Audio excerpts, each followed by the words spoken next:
अस्सलाम वालेकुम। इस वीडियो में मैं आपको बताऊंगा कि जावास्क्रिप्ट में अनडिफाइन और नॉट डिफाइन क्या चीज़ें हैं। क्या अनडिफाइन और नॉट डिफाइन इक्वल चीज़ें हैं? बिल्कुल नहीं। अनडिफाइन और नॉट डिफाइन दोनों डिफरेंट चीज़ें हैं। पहले आपको मैं प्रैक्टिकली बताऊंगा, फिर उसके बाद मैं इसके जो कंसेप्ट है वो आपको बताऊंगा। सबसे जो फर्स्ट कंसेप्ट है वो आपने ये माइंड में रखना है, जो नॉट डिफाइन है इसका मतलब है कि ये जो वेरिएबल है ये कहीं पे हमने लिखी हुई नहीं है। लेकिन जो अनडिफाइन है इसका मतलब हमने वेरिएबल लिखी हुई है लेकिन उसको हमने कॉल सही तरह से नहीं किया या उसके अंदर हमने वैल्यू नहीं दी हुई। अभी हम प्रैक्टिकली देखते हैं। सबसे पहले मैं एक वेरिएबल लूँगा, उसको मैं नाम दे देता हूँ ए। यहाँ पे देता हूँ वैर ए और यहाँ पे लिखता हूँ यहाँ पे लोग और इसके मैं प्रिंट करवाता हूँ इसकी वैल्यू ए। इसको सेव किया, यहाँ पे आ रहा है हमारे पास अनडिफाइन। अब हमने वेरिएबल डिक्लेयर किया है लेकिन हमारे पास अनडिफाइन क्यों है? क्योंकि हमने इसमें अंदर कोई वैल्यू नहीं दी। जैसे इसके अंदर मैं वैल्यू दूंगा 5, इसको करूंगा सेव, इसकी वैल्यू हमारे पास प्रिंट हो जाएगी। अभी हमारे पास अनडिफाइन रही नहीं। अब इसको यहाँ से मैं काट करता हूँ इस वेरिएबल को, इसको लिखता हूँ बाद में। सेव किया, अभी हमारे पास अनडिफाइन आ गई। और अब मैं इसको बिल्कुल ही नहीं लिखता। अब हमारे पास आ जाना इसने नॉट डिफाइन। अब हमारे पास यहाँ पे जो ये डिबगर है वो लग गया। डिबगर को हम यहाँ पे रन करते हैं। अब ये हमारे पास आ रहा है ए इज़ नॉट डिफाइन। अब आपको पता चल गया अनडिफाइन और नॉट डिफाइन में फ़र्क। जब भी आप किसी वेरिएबल को लिखोगे, अगर आपने वेरिएबल एक लिखी है और उसको आपने वैल्यू नहीं दी, मिसाल के तौर पे हमने वेरिएबल ए डिक्लेयर की और इसको हमने वैल्यू कोई भी नहीं दी, तो ये हमारे पास आ जाएगा अनडिफाइन। अनडिफाइन क्या है? अनडिफाइन एक प्लेस होल्डर है। जब भी आपने कोई वेरिएबल दी, उसको सही तरह से कॉल नहीं किया या उसके अंदर आपने कोई वैल्यू नहीं लिखी, तो उसकी जगह पे हमारे पास आ जाएगा अनडिफाइन। अनडिफाइन उस वेरिएबल की एक तरह की वैल्यू है, उसका एक प्लेस होल्डर है। लेकिन जो नॉट डिफाइन है वो इसका मतलब है कि ये जो इस तरह की जो वेरिएबल है ये हमारे पूरे प्रोग्राम में एग्जिस्ट ही नहीं करती। अब मैंने ए डिक्लेयर की ना, तो मैं इसको यहाँ पे अगर मैं यहाँ पे विंडो लिखूँगा, विंडो और फिर इंटर प्रेस करूँगा, तो इसको आप यहाँ पे देखोगे तो आपके पास इसकी जो ग्लोबल स्कोप है इसके अंदर इसकी जो प्रेजेंस है वो मौजूद है। ए यहाँ पे लिखी हुई है, ए की वैल्यू मौजूद है। अब यहाँ पे ए किसके बराबर है? वो बराबर है अनडिफाइन के। लेकिन जैसे इसको मैं इक्वल कर देता हूँ 4 के, इसको सेव किया और यहाँ पे सेव किया और यहाँ पे इसको करते हैं रीलोड, यहाँ पे पेज को। अब इसकी 4 आ गई और अब यहाँ पे इसको हम देखते हैं। यहाँ पे विंडो लिखेंगे, विंडो। अब यहाँ पे इसकी वैल्यू आ गई 4।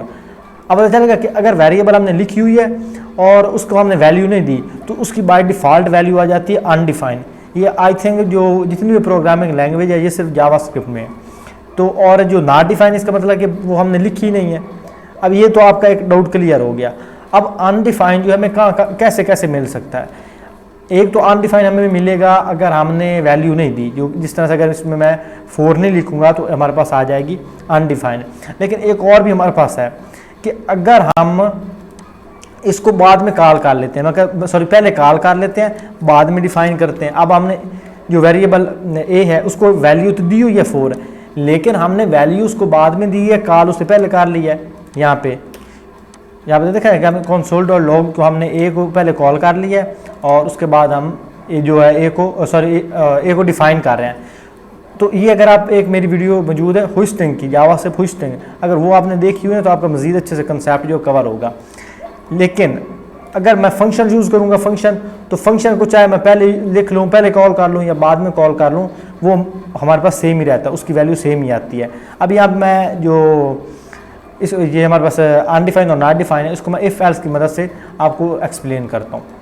मिसाल के तौर पे यहाँ में हमने इसकी वैल्यू दे दी, ए की वैल्यू दे दी 4, इसको कॉल नहीं किया लेकिन वैल्यू मौजूद है। यहाँ मैं लिखता हूँ इक्वल करता हूँ, इसको डिफाइन करते हैं कंडीशन लगा के, if A is equal to undefine. अब इक्वल को ट्रिपल इक्वल का क्या मतलब है? इसका सिंपली अभी आपने मतलब समझना है कि जब भी हमने दो जो हमारे पास वैल्यूज़ हैं, दो हमारे पास समझ लें वेरिएबल्स हैं या दो डाटा है, उनको आपने इक्वल करना है, मिसाल के तौर पे अगर मैं कहता हूँ ए इज इक्वल टू 4, अब अगर ए इक्वल होता है हमारे पास 4 के, अब मैं कह रहा हूँ कि अगर ए हमारे पास इक्वल होता है अनडिफाइन के, जो कि उसकी प्लेस होल्डर की वैल्यू है, कि जब आप ए को कॉल करते हो, अगर इसको मैं यहाँ पे सेव करूँ और यहाँ पे मैं यहाँ पे विंडो अगर लिखूँ और इंटर प्रेस करूँ तो अभी हमारे पास ये ओपन हो गया। तो ए की वैल्यू हमारे पास यहाँ पे 4 मौजूद है। अभी हम अनडिफाइंड नहीं है, हम अब मैं यहाँ पे क्या करूँगा, अगर वैल्यू इसकी हो अनडिफाइंड हो तो हमारे पास लॉग में प्रिंट करवा दो अनडिफाइंड वैल्यू। लेकिन अगर ऐसा नहीं होता तो क्या करो, तो कंसोल लॉग में हमें लॉग या मैं लॉग करके इंटर प्रेस करूँगा तो मैं प्रिंट करवाओ वैल्यू इज़ ए। सेव किया, अब हमारे पास आ रहा है वैल्यू इज़ ए, क्योंकि अब इसकी वैल्यू हमारे पास ए है, अनडिफाइंड नहीं है। लेकिन जैसे इसकी वैल्यू मैं अनडिफाइंड करूँगा, मतलब इसको कोई वैल्यू असाइन नहीं करूँगा, अब ये हो गई अनडिफाइंड। इसको सेव करूँगा तो ये हमारे पास ये जो आ रहा है अनडिफाइंड वैल्यू, ये वाली जो कंडीशन है ये हमारे पास काम करेगी। अब आपको पता चल जाएगा कि अनडिफाइंड जो है इसका मतलब ये है कि कोई ना कोई वैल्यू मौजूद है, लेकिन उसको हमने कॉल सही तरह से नहीं किया, ये वैल्यू मौजूद ही नहीं है, उसकी जगह हमारे पास place holder, as a place holder undefined आ गया। किसी भी वैल्यू जो वेरिएबल है, जो हमारे पास वेरिएबल है उसके अगर कोई भी वैल्यू नहीं है तो अनडिफाइंड है, अगर सही तरह से कॉल नहीं किया फिर भी अनडिफाइंड है। इसको यूज़ नहीं करना आपने, अगर ज़रूरत हो ना हो तो ये ऑटोमेटिकली जिस तरह से प्रोग्राम रन होता है उसे होने दें। आप इसको यानी कहीं किसी प्रोग्राम में कॉल करने की ज़रूरत नहीं है। आप जिस तरह से अपना प्रोजेक्ट जो नॉर्मली लिखते हो, वेरिएबल को इक्वल करते हो, वेरिएबल के साथ कंडीशन लगाते हो, उसको आपने यूज़ करना है। क्योंकि ये एक सवाल जो हमेशा माइंड में रहता है कि अनडिफाइंड नॉट डिफाइंड ये क्या चीज़ें हैं, तो अभी आपका जो सवाल है वो आई थिंक कवर हो गया। मैं इसको एक दफ़ा रिपीट कर देता हूँ फिर वीडियो क्लोज करते हैं। अनडिफाइंड का मतलब है कि हमारी जो वेरिएबल है ये डिक्लेयर है, लेकिन इसको हमने कोई वैल्यू नहीं दी। अगर वैल्यू हमने दी है तो उसको हमने वैल्यू यानी उसको कॉल पहले कर लिया, डिफाइन बाद में किया है, मतलब उसमें हमने कॉल पहले किया और लिखा बाद में, वेरिएबल को लिखा बाद में है, ये होगी अनडिफाइंड। नॉट डिफाइंड का मतलब है कि पूरे प्रोग्राम में हमने इस नाम की वेरिएबल लिखी नहीं है। दैट्स ऑल, बस इतना ये आपने कंसेप्ट जो है ना वो कवर करना है। मेरी आप जो बात उसको एक दफ़ा रिपीट करके ज़रूर सुन लीजिएगा। आई होप आपको वीडियो पसंद आई होगी। अगर आपका इस हवाले से कोई भी सवाल है तो आप नीचे कमेंट सेक्शन में पूछ सकते हो। इंशाल्लाह मिलते हैं अगली वीडियो में, तब तक के लिए अल्लाह हाफ़िज़।